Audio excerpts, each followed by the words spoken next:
I've never even slept in my village for one day. But something happened that made me to decide this is enough. And what was that? Coincidentally, in 1999, Professor B.C. Nwosu ran to be governor of Anambra State. In the primary, he lost. Professor B.C. Nwosu. I wasn't part of the election, wasn't the party member. In 2001, they found out that the governor then wasn't doing what he expected. And a group of people approached him and say, you plan to contest in 2003. Professor B.C. Nwosu turned to the group and said, I'm going to be 60 in 2003. Nobody, no 60-year-old can govern Anambra State. It's a very difficult state. You need a young man between 40 and 45 who is successful on his own, who can be able to battle all the problems. And he was asked, this happened in December 2001, and he was asked, as Professor B.C. was, actually December 2000, not 2001, sorry, that he should give them somebody. Eventually, they ended up 3 names that they can approach to do the job. I didn't know all this discussion. It was not that I knew. I was just in a bank, as Fidelity Bank, which is mentioned now. ABC was Minister of Health, and he invited me for a dinner.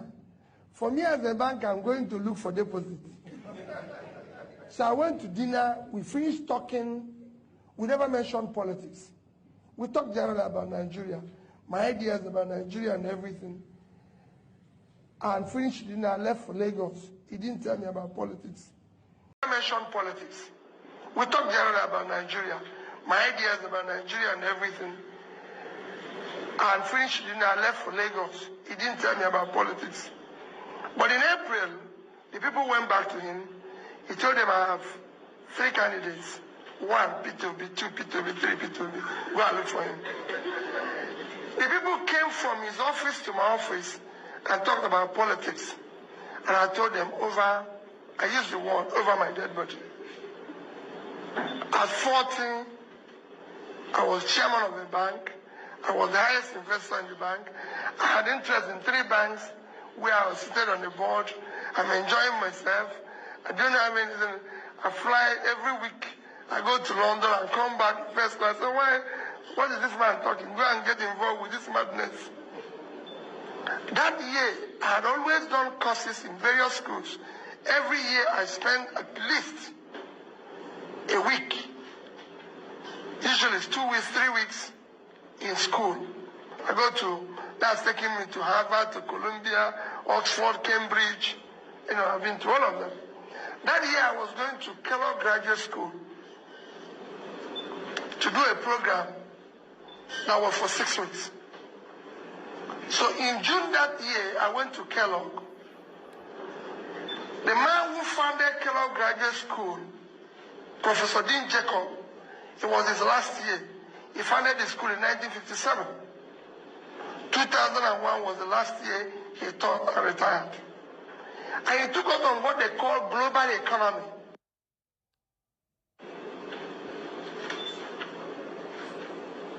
After 1 month of being in this class, this man never mentioned anything about Africa. A day before he concluded the lecture, everybody in Chicago the hall was full of top business leaders. A day before that, the final day, when he finished, I raised my hand and said, you never said anything about Africa. He said, you want to know about Africa? I said, yes. I paid for the amount of faith you have in your country. You don't have faith in your country. It's all about it.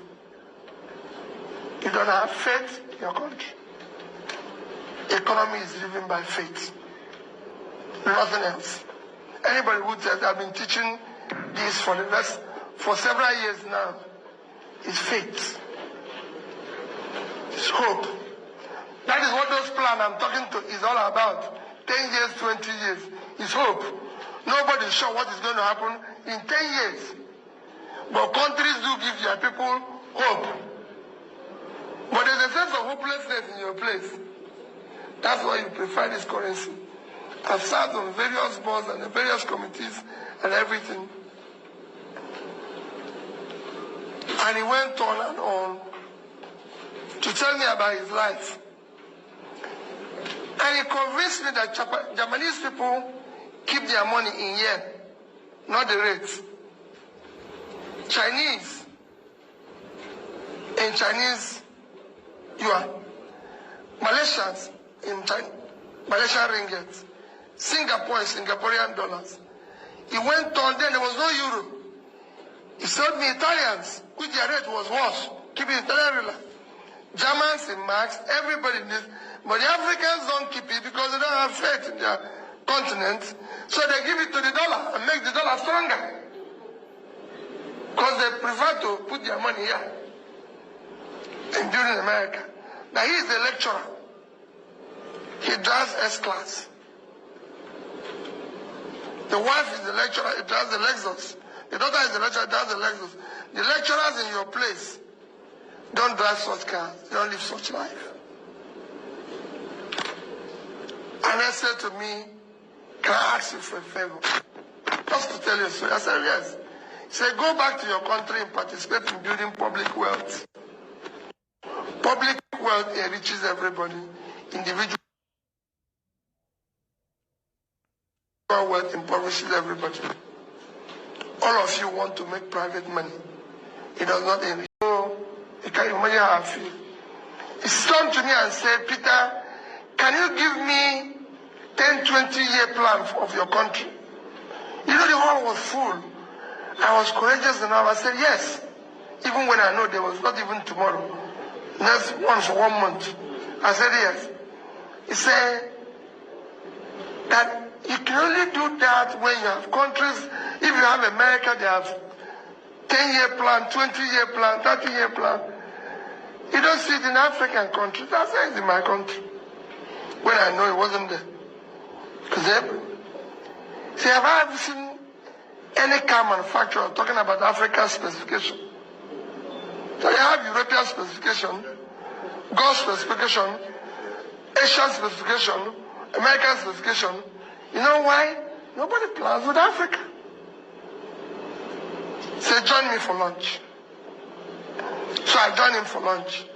After lunch, he said, let's take a walk by Lake Michigan. You know, if you know Kellogg Graduate School, it's on banks of Lake Michigan. The lake is like this, the school is like this. So they have long beach. So he said, let's take a walk in it. And we decided to take a walk. As we were starting the walk, he said to me, do you have any of your country's currency? This was 2001. The highest nomination was 100 naira.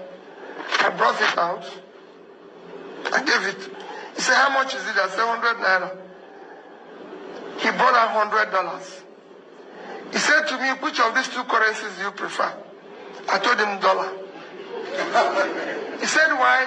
I told him that it's 100 naira to $1. So his own is 10,000 naira. My own is 100 naira. So he said I should keep his dollar and take my naira.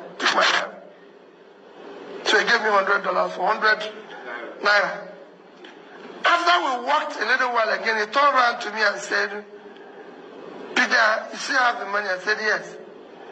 He said, he brought it out again and said, which of these two currencies do you prefer? I told him $100.